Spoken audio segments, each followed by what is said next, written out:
Ils partagent surtout une même ambition, faire de leur proximité géographique un puissant levier de paix, dusangiye cyane cyane d'intégration icyifuzo kimwe économique et de uguhindura prospérité ubuhahirane partagée n'ubusabane au bénéfice dufitanye de leur n'ibihugu bituranye mw'imbaraga Les zikomeye entretiens z'amahoro approfondis kwishyira et hamwe mu bukungu no constructifs que nous gusangira avons iterambere eus ce ry'inyungu jour ku baturage bacu nous ont permis de ibiganiro byimbitse kandi réaffirmer notre byubaka volonté twagiranye commune de uyu porter munsi les relations entre nos deux pays byaduhaye à amahirwe un yo niveau kongera gushimangira toujours ubushake plus élevé. bwacu bwo kuzamura umubano Nous avons hagati y'ibihugu examiné byacu byombi les kugera ku principaux rwego rwo axes hejuru de kurushaho notre coopération bilatérale, twasesenguye inkingi la z'ingenzi situation z'ubufatanye politique bwacu et bw'ibihugu sécuritaire byombi dans notre région, ubu politike ainsi que nk'umutekano les moyens byifashe mu d'accélérer la karere mise en œuvre des projets ndetse structurants n'uburyo bwo déjà kwihutisha convenus ishyirwa mu entre bikorwa nos by'imishinga deux migari gouvernements. twamaze kumvikana hagati ya za guverinoma Je zacu tiens à cet égard à ni muri saluer urwo rwego l'engagement ndashimira constant de mon frère, le ubwitange président buhoraho bwa João murumuna Lourenço, wanjye perezida ainsi João que celui Lourenço de la République ndetse d'Angola n'ubwa repubulika en ya faveur Angola de mu la guteza paix, imbere amahoro de la stabilité umutekano w'akarere régionale no gukemura et du amakimbirane mu règlement nzira pacifique y'amahoro des différends.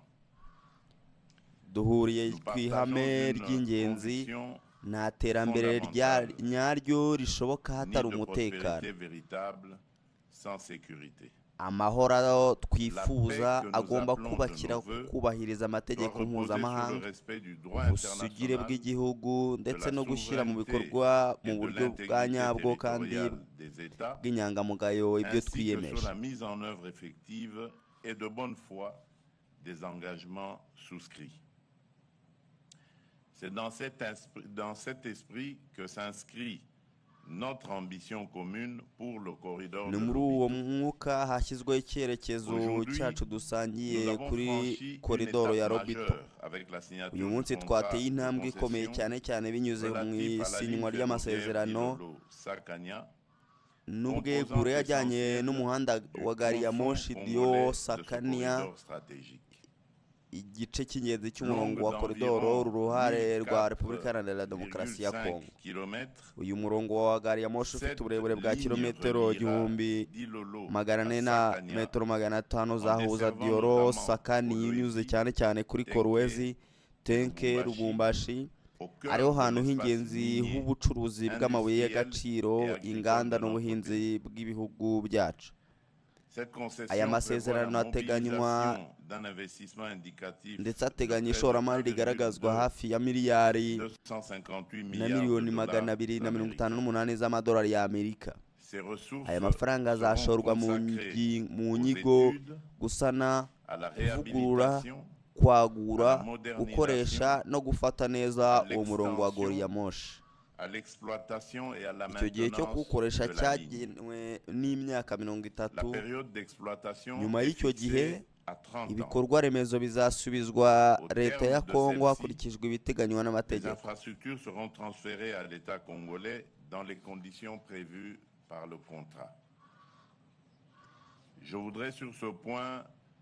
ndashaka kuri iyi ngingo guhumuriza byimazeyo abanyekongo bose aya masezerano ntiyegurira abikorera sosiyete y'igihugu ya gari ya moshi ya Kongo kandi nta nubwo ashyiraho ubukungu bwiharirwa n'umukoresha umwe hagati ya gari ya moshi uyu murongo uzakoremeza gufungurwa ku bakora bujuje ibisabwa mu buryo buboneye bungana kandi butarimo ivangura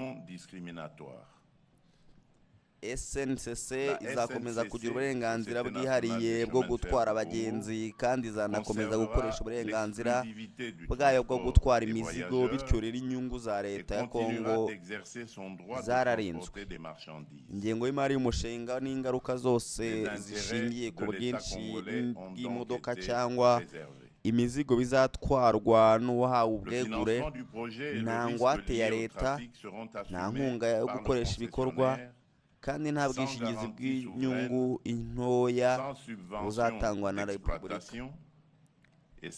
ikindi kandi leta izagira nibura 10% by'imigabane muri sosiyete izashyira mu bikorwa uyu mushinga ihagararirwe n'inzego z'imiyoborere yacu ndetse izahabwa amafaranga y'ubwegure yangana na 7.5 by'umusaruro mbumbe w'umwaka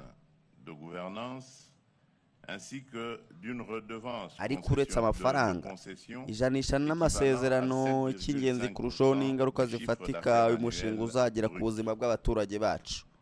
Mais au-delà des montants, des pourcentages et des icy'ingenzi mécanismes n'imirimo contractuels, izahangwa ku banyekongo l'essentiel demeure l'impact Icy'ingenzi concret de ce projet ni sur la vie de amahugurwa nos y'urubyiruko populations. rwacu, guteza imbere ubumenyi L'essentiel, bw'abakozi ce sont les b'abanyekongo, emplois qui devront gukoresha être ibigo créés pour les by'imbere mu Congolaises et les gihugu no Congolais. kwimura ikoranabuhanga mu buryo L'essentiel, bufatika. c'est la formation de notre Icy'ingenzi kandi jeunesse, ni ukunoza umutekano le w'ubwikorezi, développement des kugabanya compétences ibiciro nationales, by'ubwikorezi le n'ububiko recours no aux gufungura entreprises amahirwe mashya ku locales bahinzi bacu, et le transfert abakora inganda, effectif des abacuruzi technologies. n'abashoramari.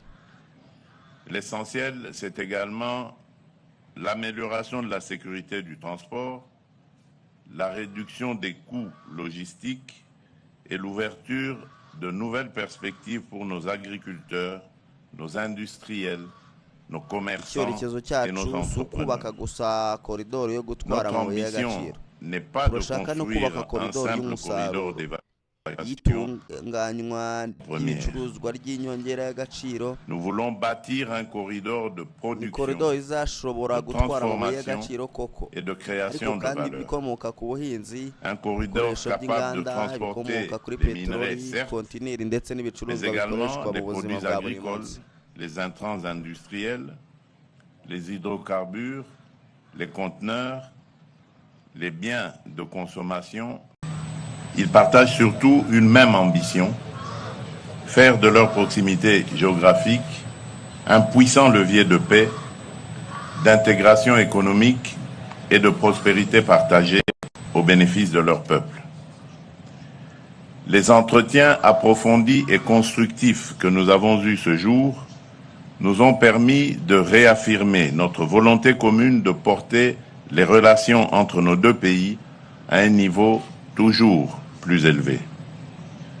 Nous avons examiné les principaux axes de notre coopération bilatérale, la situation politique et sécuritaire dans notre région, ainsi que les moyens d'accélérer la mise en œuvre des projets structurants déjà convenus entre nos deux gouvernements. Je tiens à cet égard à saluer l'engagement constant de mon frère, le président João Lourenço, ainsi que celui de la République d'Angola en faveur de la paix, de la stabilité régionale et du règlement pacifique des différends. Nous partageons une conviction fondamentale, ni de prospérité véritable sans sécurité. La paix que nous appelons de nos vœux doit reposer sur le respect du droit international, de la souveraineté et de l'intégrité territoriale des États, ainsi que sur la mise en œuvre effective et de bonne foi des engagements souscrits. C'est dans cet esprit que s'inscrit notre ambition commune pour le corridor de Lobito. Aujourd'hui, nous avons franchi une étape majeure avec la signature du contrat de concession relatif à la ligne ferroviaire d'Ilolo-Sakania, composante essentielle du tronçon congolais de ce corridor stratégique. Longue d'environ 1004,5 km, cette ligne reliera d'Ilolo à Sakania en desservant notamment Kolwezi, Tenke et Lubumbashi au cœur de l'espace minier, industriel et agricole de notre pays. Cette concession prévoit la mobilisation d'un investissement indicatif de près de 1,258 milliards de dollars américains. Ces ressources seront consacrées aux études, à la réhabilitation, à la modernisation, à l'extension, à l'exploitation et à la maintenance de la ligne. La période d'exploitation est fixée à 30 ans. Au terme de celle-ci, les infrastructures seront transférées à l'État congolais dans les conditions prévues par le contrat. Je voudrais sur ce point rassurer pleinement l'opinion nationale. Ce contrat ne privatise pas la Société nationale des chemins de fer du Congo. Il ne crée pas davantage un monopole ferroviaire. La ligne restera ouverte aux opérateurs qualifiés dans des conditions transparentes, équitables et non discriminatoires. La SNCC, Société nationale des chemins de fer du Congo, conservera l'exclusivité du transport des voyageurs et continuera d'exercer son droit de transporter des marchandises. Les intérêts de l'État congolais ont donc été préservés. Le financement du projet et le risque lié au trafic seront assumés par le concessionnaire, sans garantie souveraine, sans subvention d'exploitation et sans garantie de revenu minimum à la charge de la République. L'État bénéficiera en outre d'une participation d'au moins 10% dans la société de projet, d'une représentation au sein de ses organes de gouvernance, ainsi que d'une redevance de concession équivalent à 7,5% du chiffre d'affaires annuel brut. Mais au-delà des montants, des pourcentages et des mécanismes contractuels, l'essentiel demeure l'impact concret de ce projet sur la vie de nos populations. L'essentiel, ce sont les emplois qui devront être créés pour les Congolaises et les Congolais.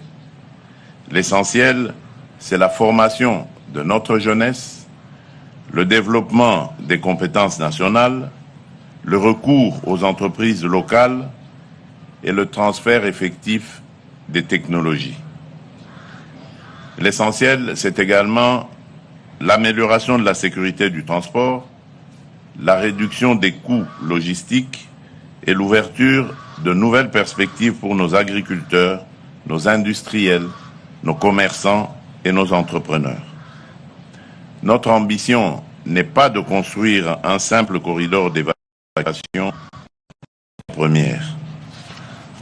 Nous voulons bâtir un corridor de production, de transformation et de création de valeur. Un corridor capable de transporter les minerais, certes, mais également les produits agricoles, les intrants industriels, les hydrocarbures, les conteneurs, les biens de consommation